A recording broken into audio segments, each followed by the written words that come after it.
As if the war weren't enough, western Mexico's just produced a new volcano. It began in a ploughed field near a small village, with the earth cracking, with terrific eruptions and masses of really heavy stuff hurled from deep underground.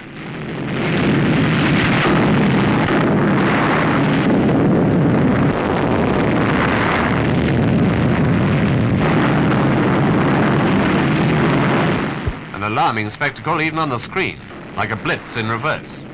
And still more alarming close to. One whole village was buried, leaving hundreds homeless. And during the night, talk about flak, explosions averaged 1 every 2 seconds. There were 64 earthquakes in 3 days. The roar could be heard for over 100 miles.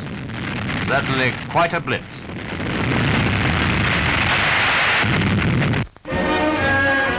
Here's a real war report by way of variety.